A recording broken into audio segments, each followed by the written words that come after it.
Good afternoon. My name is Sarah Weiner, Program Manager of Education and Practice at the Association of Schools and Programs of Public Health. Thank you for joining us for today's ASPPH Presents webinar, Approaching the SBP CEPH Application Process and Navigating Program Assessment. Today's webinar will be 1 hour in length. We will begin with a short introduction of our two presenters, followed by their presentation, and ending with a question and answer period. This webinar is part of the 2017 ASPPH Presents monthly series. The webinar is being recorded and it will be available on the ASPPH website in the archived webinar section soon. Additionally, this webinar has been approved for 1 hour of CPH continuing education credit. A few housekeeping items of note. While you are in listen-only mode and your lines have been muted, we encourage you to ask questions throughout the presentation by using the question box. We will address your questions at the end of the presentation. We are pleased to have with us today our speakers, Nicole Williams and Deborah Falta. Nicole Williams serves as the Communications Director and Senior Accreditation Specialist for the Council on Education for Public Health. At CEPH, her primary responsibility is to oversee and carry out all needed tasks to ensure that the accreditation review process for schools and programs proceeds smoothly. Nicole also oversees CEPH's external communication efforts. This includes maintaining and expanding the website, producing the organization's annual report, newsletters, and weekly emails, establishing CEPH's presence on social media forums, and working with other organizations to increase CEPH's visibility and the public's understanding of accreditation. Deborah Falta has been affiliated with Clemson's undergraduate public health program since its inception in 1992. She currently serves the department primarily as a senior lecturer, undergraduate programs director, and curriculum coordinator. Clemson has approximately 400 undergraduate majors among its 3 CEPH accredited concentrations in health promotion and behavior, health services administration, and pre-professional public health. Thank you for being here today, Nicole and Debbie. Nicole, I'm going to turn it over to you. Great, thank you, Sarah. Welcome everyone. I'm so glad that we were able to get this presentation up on the web. Just to let you know, there's going to be some parts that might not be directly applicable to your setting, so we ask you to be patient with that and just put any questions that you have into the box and we will do our best to answer those at the end. So, some of the topics that we're going to cover today include the application process, programmatic assessment, and then Debbie will share some of her experiences going through the process as an SBP. Most of you probably know us, but for the few who may not, we are the accrediting body for public health and higher education at the bachelor's through the doctoral levels. We have a very focused mission. We do accreditation reviews, consultation, training, and technical assistance related to accreditation reviews, and we are part of representing public health in the higher education policy space.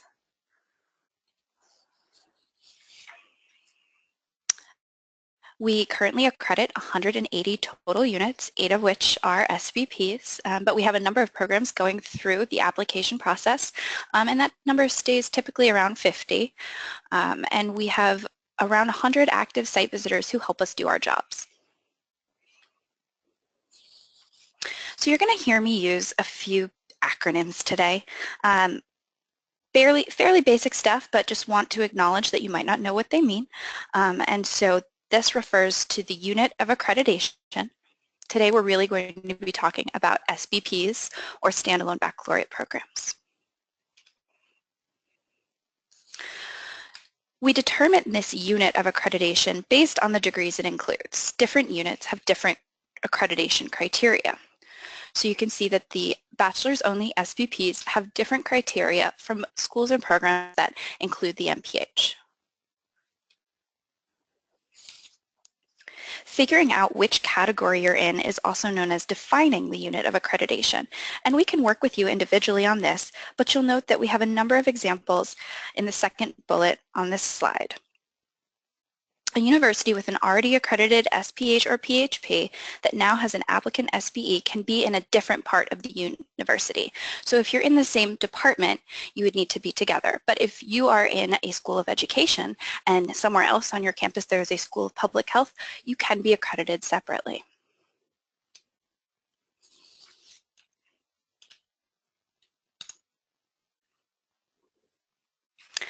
We're going to start by addressing those in the room who are new to CEPH. If you are here and brand new to us, regardless of your unit of accreditation, this is the process of gaining accreditation. We know accreditation can seem daunting, so the first step is really the most important. The CEPH staff is always ready and willing to walk through any questions that you may have. And so that first step, contacting staff, is definitely the most important. We then will require you to attend a pre-application orientation workshop, or PAOW, which is offered via webinar. We're planning to have those about 4 times a year. And after that, you prepare your initial application submission, or IAS. And you should expect to have multiple drafts and work with staff to ensure that that application submission is in the best possible shape before it goes to the council for a final review.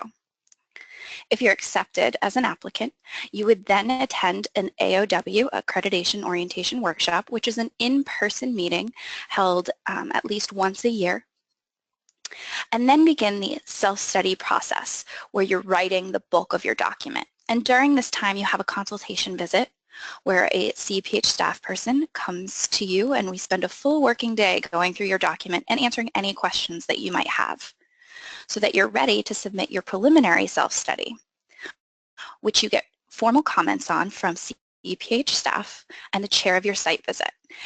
You use these comments to revise your preliminary self-study again so that you're ready to submit the final copy. You then have your site visit, and you get your report based on the self-study and the site visit, and have an opportunity to respond to those findings before the council meets and makes an accreditation decision. From step 1 to step 10, we're talking about 3 years. So as most of you know, we are in the middle of a procedures revision. The proposed procedures are currently available for comment on the CEPH website until May 10th. The council plans to adopt the new procedures at its June meeting. Those gray steps, the PAOW and the IAS submission, are new to the revised procedures. I will go into the specifics of that initial application submission on the next slide. So, the first thing again is to contact the CEPH Director of Accreditation Services about your interest in accreditation. That's Kristen Burrell, and her information is available on the CEPH website. Next is to participate in that PAOW to confirm that you want to pursue the process and understand all of the steps involved. Then you submit your first draft of the IAS with a fee, which is paid by check. You receive staff feedback on that first draft within 2 weeks. You then revise it, and we'll go back and forth with you as many times as you need until the final deadline to make sure that, again, that application submission is in the best state possible before the council gets it. So when you do submit it, the council will then review it, and you get a decision within 30 days of the council meeting. The application submission fee is $1,000. It's a one-time fee, and that fee needs to be made in order for your application to be formally submitted to the council. The first PAOW is scheduled for Tuesday, May 23rd from 2 to 3. You can register for that on the CEPH website, and Sarah has included a link to that at the end of this presentation. Here's another way of looking at the full accreditation timeline. These are sample dates as if you were to apply 1 year from now.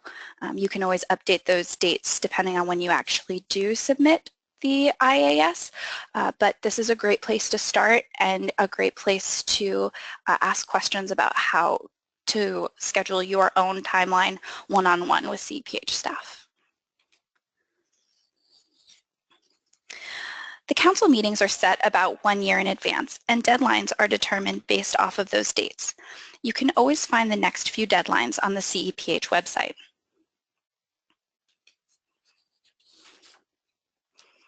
This is what is included in the initial application submission.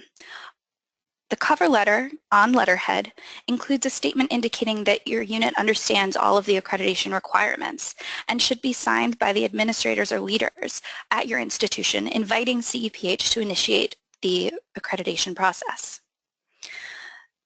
Number 2 is regional accreditation, which is documentation of your program's position in an institution that is regionally accredited. That one's pretty straightforward.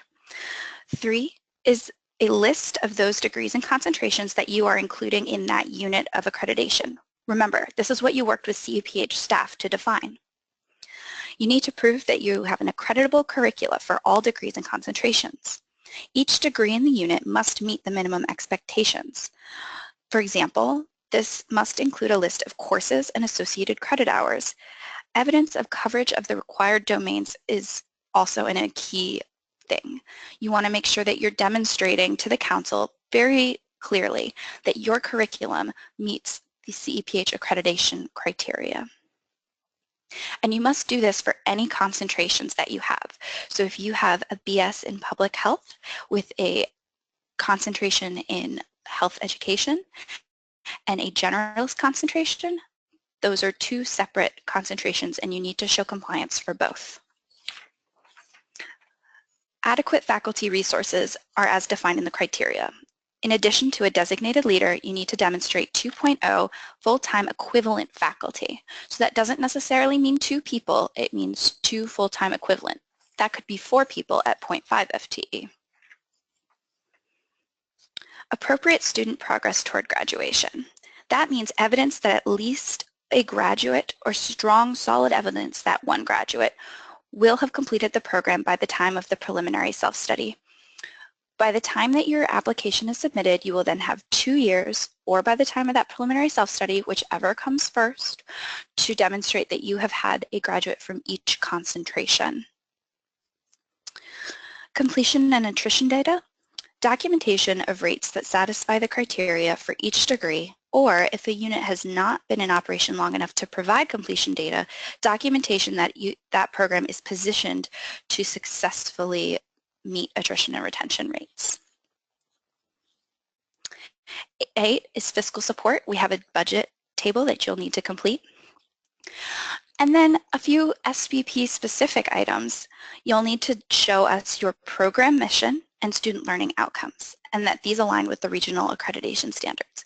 Again, remember, this is program specific, not department. We want to see your program's mission and we want to see your program's student learning outcomes, not course objectives. These are the student learning outcomes that you would provide to your regional accreditor. You also need to show evidence of a structure for collecting data on program effectiveness. At a minimum, this needs to include regular surveys or data collection from enrolled students, alumni, and relevant community stakeholders. Again, remember, this is programmatic, not individual effectiveness. And that is the initial application submission. These are the costs associated with the process, and it's all available online on our fee schedule, which I've linked to. These are the costs for an SBP, which is the same as the cost for programs that offer only 1 degree. After that, it starts to get complicated, but this is just here to give you a general ballpark idea. Again, there might be some changes based on procedural revisions, but the council will work to make any transitions smooth. So something that's new is the one-time IIS submission fee. And these costs change yearly. The changes tend to be on the small side, but the council does need to continue to update these fees based on changes in the field and keeping up to date.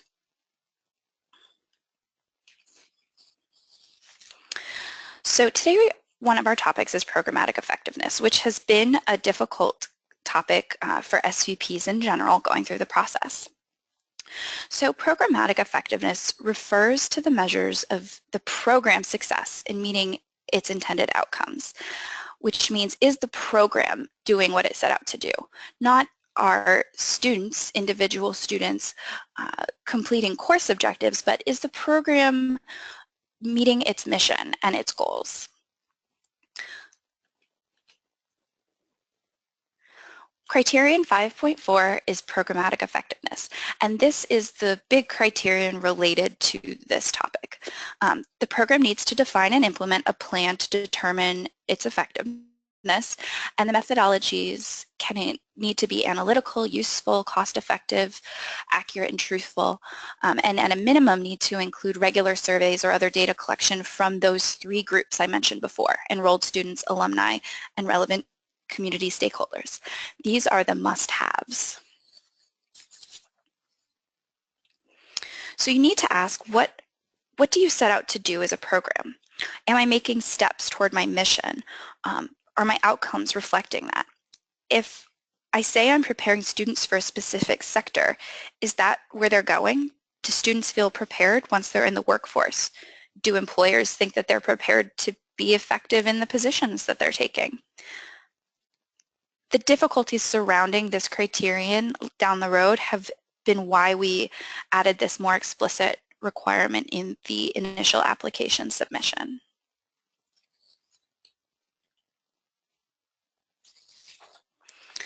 So the program defines plans, including data sources and methodologies for collecting these data. Quantitative data on job placement rates and on graduation rates. The program's plan cannot rely exclusively on institution or unit collected data unless that data is sufficient. It needs to be program specific. The response rate needs to be 30% for the program. If they are not sufficient, the program must work to supplement this information with data of their own. The greatest challenges are tracking students. How will you define who's in your program? Undergraduate students change majors all the time. When do you start counting them? Does it make sense for our program? Some programs have found success in counting students once they've earned junior status or completed a certain set of introductory courses. Some programs count students as soon as they declare the major and an indicator is added to their record. You just need to make a decision that makes sense and works for your program. Tracking first-time freshmen can be easy, but are you as successfully tracking internal transfers? What about external transfers? You need a system in place to follow all of your students. Otherwise, your data will be incomplete and inaccurate.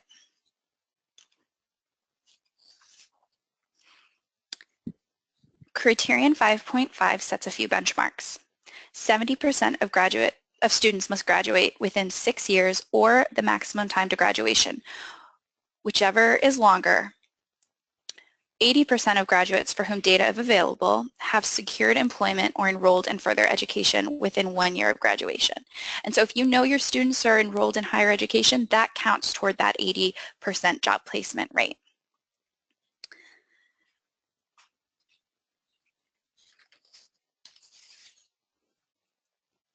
And at this time, I am going to pass it off to Debbie, who can talk a little bit about her own experiences working with these criteria. And can you all hear me as I join you now? Yep. Yes, we can. All right. Well, thank you, Nicole. I feel like you were speaking directly from your experiences here at Clemson, trying to explain programmatic goals and assessment. And so I'm sure that also has something to do with me helping share today our experiences here at Clemson. Let's see, as I'm trying to move forward. There we go.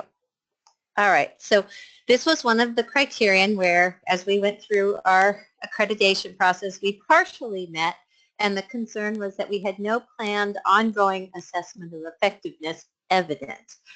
The first obstacle, and I tried to list some of the key obstacles that we were facing here to try to do effective programmatic assessment, was to really understand what Nicole stressed earlier, that it wasn't student learning outcomes from all of our coursework. I believe we originally listed 30 or so of these outcomes, and Nicole very kindly met with us and asked if that's what we really meant, and we had to struggle to sort of understand and recognize program assessment objectives, which hopefully is much clearer now for those of you going forth. But we figured that out. One of the big things that we did was a retreat that I'll talk about in a minute to really work hard on identifying the goals of our overall program. The university also had historically controlled access to anything to do with alumni once they walk across the stage.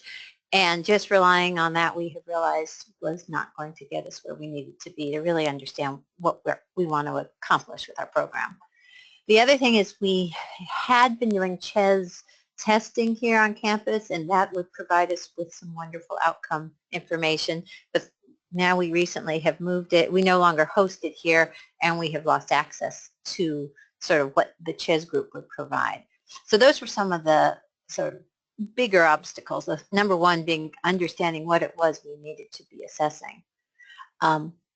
So one of the things that we did, definitely in response to the accreditation process, is that we realized we needed to review our goals and create really measurable metrics, including those for programmatic effectiveness assessment. This was one of the ones that came out of a recent retreat for the undergraduate program to provide instruction that promotes comprehensive public health knowledge and skills in health behavior theory, program development, and evaluation of population health. That probably sounds familiar for most of you. And one of them, of course, now would be, as a measurable action, would be to maintain CEPH accreditation. And one of the things that we realized we wanted to do is constantly review, at least in the curriculum context, that our courses and program meet the competencies that we had spent so much time identifying during the self-study. One of the things we started this year with our core courses is just to have the faculty who teach those come and share their syllabi with the curriculum committee and look at what the course catalog is, what the main objectives were, what the student learning outcomes were, and kind of make sure that that's all fitting with the greater picture. It's turned out to be a wonderful tool as we get new part-time or faculty or lecturers coming into the core courses too. We also overhauled our pre-professional health concentration curriculum to better sort of reflect the breadth, if you will, of public health. But going on to the things more specific for today, we realized number two is, again, another measurable action that's more within, like during the process of them going through our undergraduate degree, benchmarking knowledge early about public health and then revisiting what they've learned over their 3 to 4 years in our program through something called a health e-portfolio that they have to create in a professional development class. And so that's a wonderful tool, again, to sort of say, these are the things we want them to learn while they're here. These are the things we feel that they have learned at the point of stepping off and graduating.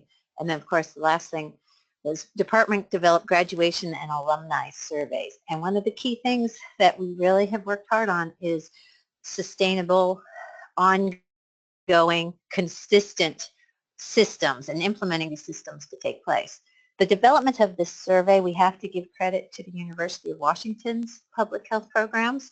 They already had a survey that we were able to sort of edit and modify for an undergraduate program that's really helped us. And I'll talk a little more about that survey in just a second. But why did we have to sort of create a new survey and do this whole effort? And effort should be underlined on the slide. Because we had always expected the university to, or we basically had been informed that we had to rely on the university to be the contact for our alumni. But their responses tended to be 8 to 10% maybe, at least by the time it got back to our department.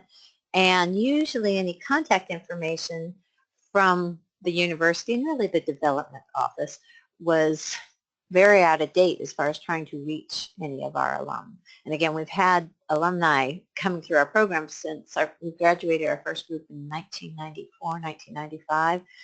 But so when we went through this accreditation process, it was a challenge to realize, how do we actually get in touch with our past students? And that's been actually a wonderful learning experience and a wonderful thing to try to figure out where they all are and find out what they're up to. But it definitely has taken a lot of effort.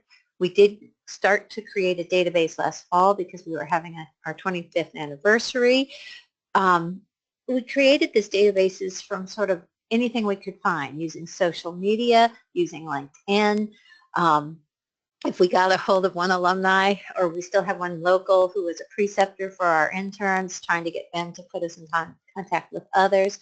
It's still an ongoing effort. It's a huge ongoing effort. We're trying to get all faculty to try to get their seniors to give us some kind of contact information for the next year out. If you have done this sort of thing, you can see that it's definitely a big effort, but it's also fairly rewarding to have a better idea now of where our alumni are. The second one, drafting the survey for 1 to 3 year graduates, and that's currently being administered. Again, we started with something that we found from University of Washington.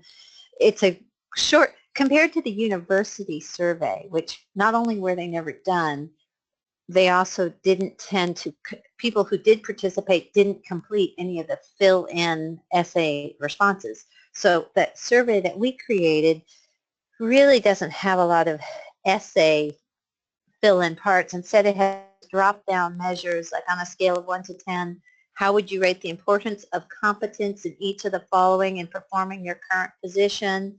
So research skills and sort of all of the things you expect from a public health program. Another question is, how would you rate your health science degree in preparing you to perform in your current position related to research skills, ethics, health law, knowledge of epidemiology? So all those things are sort of the quick answers, as well as asking those who participated in this survey, where are you now?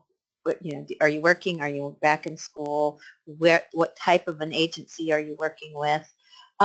So far, the results, I checked with our administrative assistant right before this seminar and our webinar, and out of 250 that we have gotten out for 1 and 3 year graduates, we've had 71 respond. So that's about a 30% response rate, which is it's right where, according to Nicole, we need to be, but it's still not as high as we want. It's at least 3 times as good, though, as what we were getting from the university.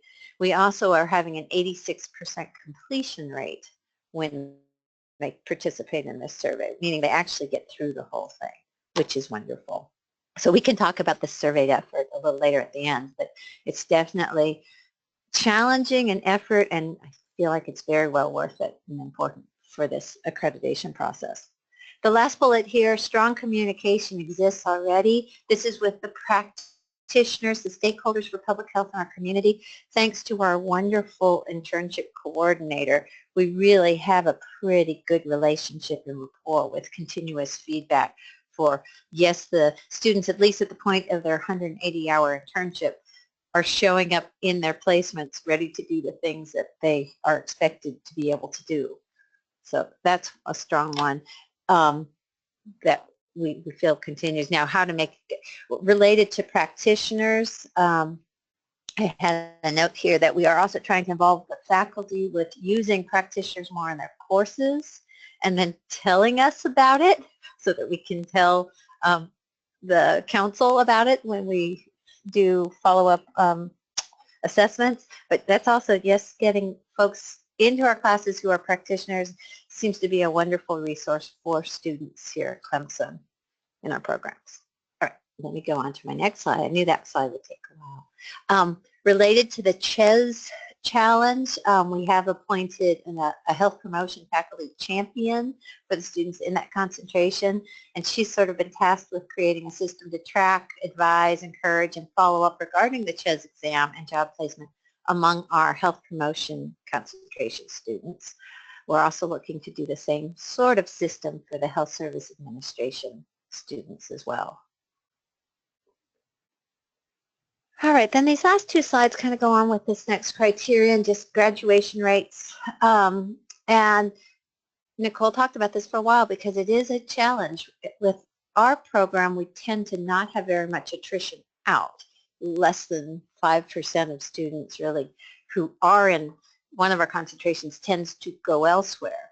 But we have a huge group that joins us somewhere between their freshman to early in their sophomore progression at Clemson. And so figuring out how to count those folks as our students, plus a few transfer students in, is a challenge. We've just basically decided that we will have to count them separate from what the university provides for us.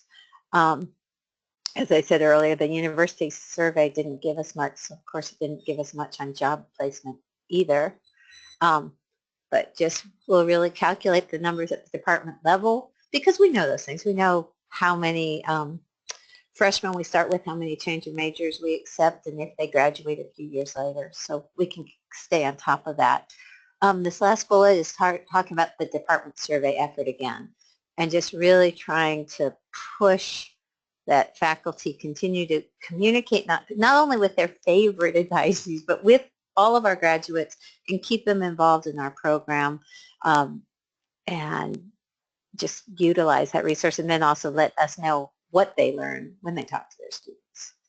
And I am hoping that we will spend some time now with other wonderful ideas that people have for ongoing, sustainable, and informative programmatic effectiveness assessments. I don't know if we have a question slide to come, Nicole. Okay. Great. Well, thank you, Nicole and Debbie. As everyone can see, there are some contact information listed here, and the presentation is available via PDF in the handout section. I just want to remind you all that you can ask questions via typing them into the question box, and we'll take them as they come. And the first question asks, I guess this is for Debbie, do you provide any incentives for responding to the alumni survey? And if so, what are they? I don't think we do at this point, but it would be a very good idea. We had incentives last year because we were promising them to come to our homecoming reunion anniversary celebration, and we had little goodies, but I don't think, I'm pretty darn sure we don't have any incentives, and that's a good idea. Okay. The next question asks, I guess this is for Nicole, are there questions that you are there most consistently or most asked, I guess with regard to, aside from program effectiveness, what are other areas that people seem to have a little bit of a difficulty approaching? For the initial application submission, the assessment piece is really the biggest part, and the pieces that tie into that are the mission and student learning outcomes, sometimes the curriculum, and then that programmatic effectiveness, because they really do all tie together at the end of the day. And so when programmatic effectiveness is weak, it's more difficult to identify the areas that are weak too. And when you're able to really develop good systems for evaluating your program at a higher level, you then are able to turn back and say, okay, if this isn't what our students, if our students aren't doing what we thought they were doing, then maybe what we are doing needs to change to better meet their needs. And so maybe that affects the mission or the student learning outcomes or the curriculum itself. And so all of these pieces kind of tie together. And so it's difficult to pull out a specific question that might really solve all the problems, although I wish I could give it to you. Right? Using that programmatic effectiveness to assess all the other pieces helps you strengthen your program throughout. I hope that answers the question for whoever asked it. And Nicole's a wonderful resource for departments struggling with this. He definitely is. Wonderful, thank you. The next question, can you clarify how you count graduation rates for transfer students? Are these internal and or external transfers? So from CEPH's perspective, and then I'll let Debbie answer in case this was a Debbie question, we use the institution's time to graduation, and so a lot of places that's 6 years. If it's less than 6 years, you can still use 6 years if you want to, whichever is longer, but it sort of can get a little fuzzy, and so that's why it's important to have a good definition of when you start counting students as your own. And so if it's an internal transfer and they already have 2 years into their degree program and then they transfer, we would count them with the full 6 years until time to graduation at the end. So that person would still have 4 years to graduate. I would just agree with that. I mean, there's a big push, at least here in South Carolina, that they only get 8 semesters really covered with their state-supported, scholarship. And so trying to get them done in 4 to 5 is pretty much the goal, really 4. And so meeting that 6-year thing works for transfer students as well as anyone else. Great, thank you for that clarification. The next question, does program effectiveness need to be reported for public health programs of a school or all programs, even non-public health of a school? So this criterion is specific to standalone baccalaureate programs, which means that it's only those programs defined within the unit of accreditation. And for an SBP, that's only bachelor's degrees and only the bachelor's degrees in public health that you've defined in the unit.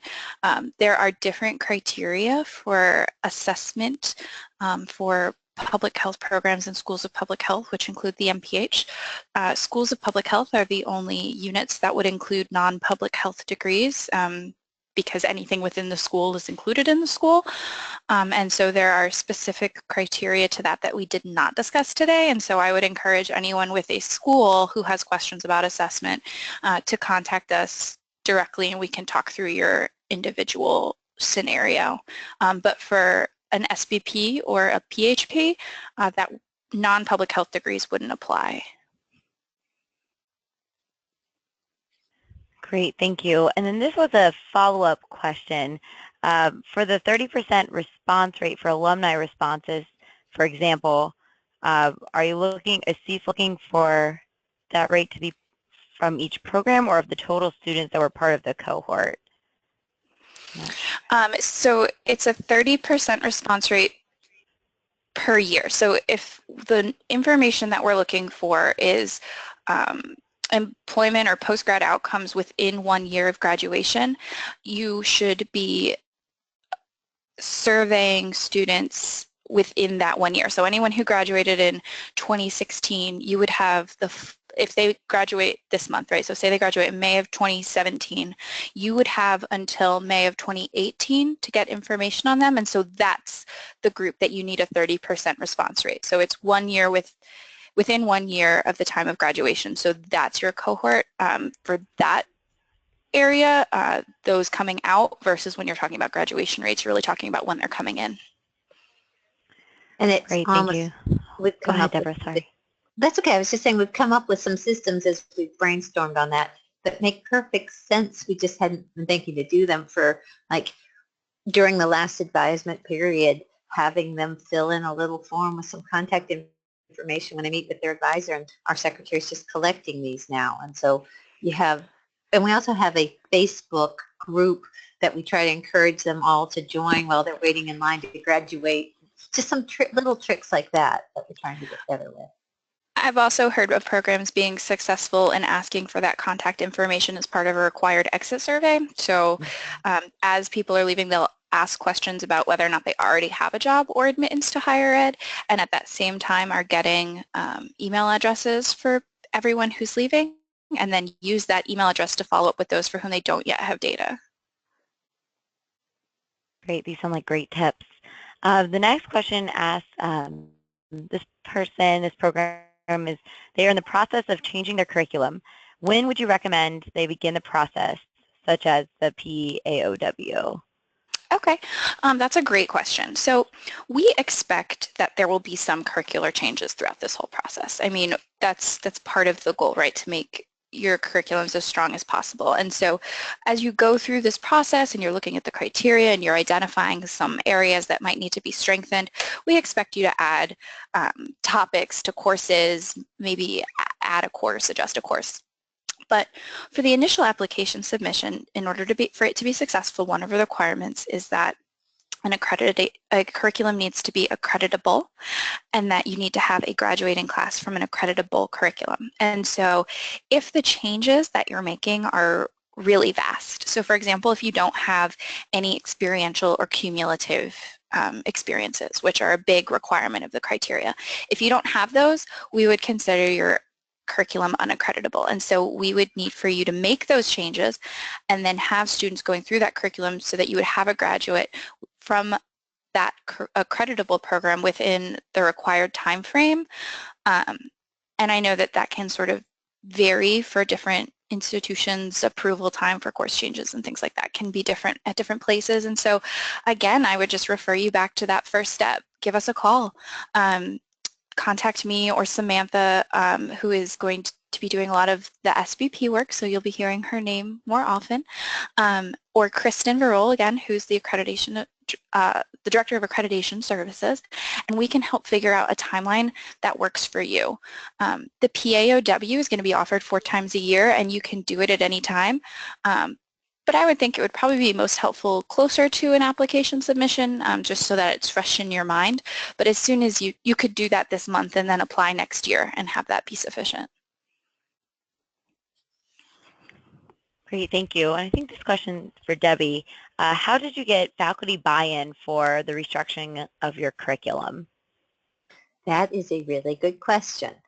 I think the timing worked well, that we pretty much had an incredible curriculum already, so it wasn't something we had to do for the council coming and accredit through the self-study. And then when we had such a positive experience going through the accreditation process, it just kind of fed on itself, I think, for the one concentration that really did need a little more of an overhaul.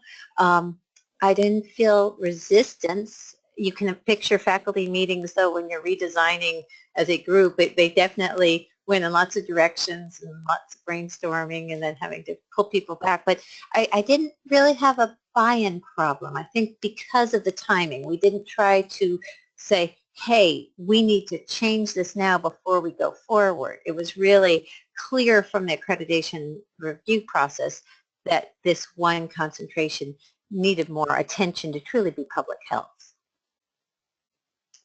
It's wonderful to hear that you had such a support. Yeah.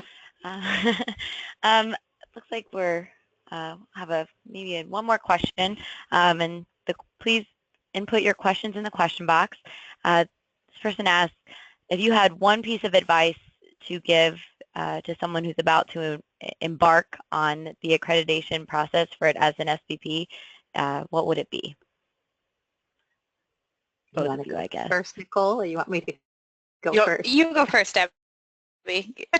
I would just say that you make sure that at least one faculty member and one of the assistants in the department kind of understand they're tasked with gathering and going after other faculty and pulling it together. And we had Dr. Lee Crandall, who really took it upon himself to herd cats, I guess, for lack of a better word. But, so I think that's a huge thing, is to see that this is a commitment and someone needs it to be at least like 50% time maybe at times during these 3 years.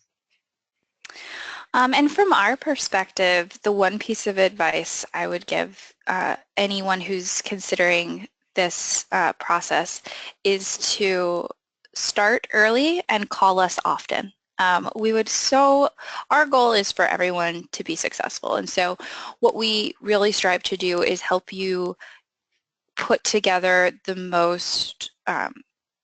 the strongest application that you can. And so sometimes that means giving you tough news. It's not irregular for me to have to tell someone who's getting ready to submit their application that they might need to take another 6 months or a year to really work out some bugs, or someone who's in the application process to consider taking an extension, because we want everyone to be as successful going through the process as possible, and we want to make sure that at the forefront you have all of the information that you need to build the strongest program possible. And so working with CEPH staff, not being afraid to call or email anytime, we're always available. We work really hard to be the friendly accreditor. So just call us, ask your questions, and we will do everything we can to help you move through the process. And start thinking about programmatic effectiveness now. That's the biggest. Thank you. Those seem like great pieces of advice. A few more questions have come in. Can you discuss the requirement for the leadership/director role, specifically with regard to credentialing position? Absolutely. So the requirement for the designated leader is Criterion 3.2, and it's also in the application submission. But the program leader needs to be a full-time faculty member. So for us, that literally means a full-time institution employee. We don't care about rank or tenure or anything like that related to this position. It's that you are a full-time faculty member with educational qualifications and professional experience in a public health discipline. We define public health discipline in the criteria document itself. At the end, there's a glossary. So if you ever have a question, any bolded terms in the criteria can be found at the end in the glossary.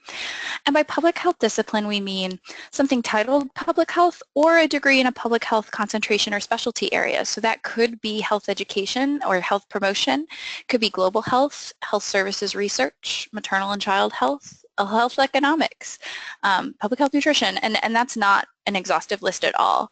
But it's the idea of that public health discipline, and that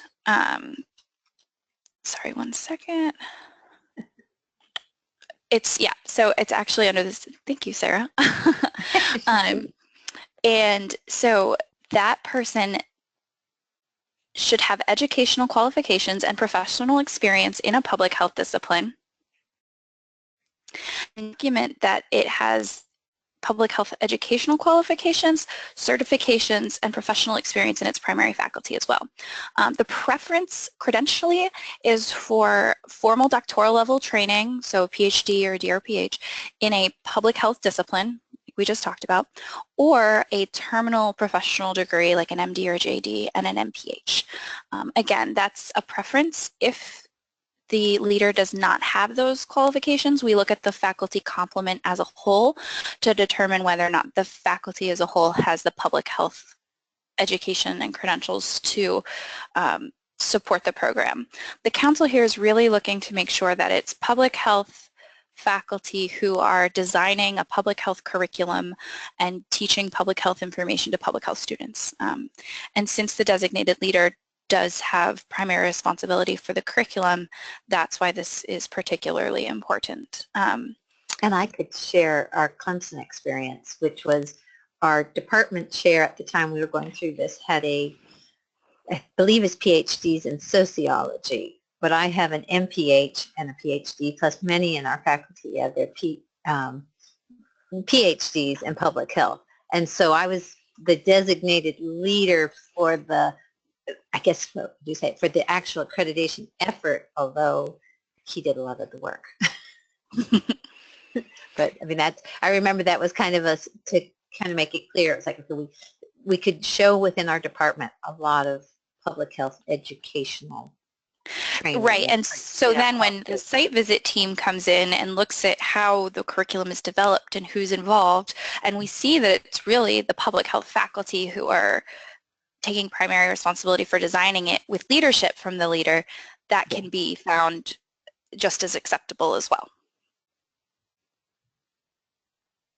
Wonderful. Thank you both.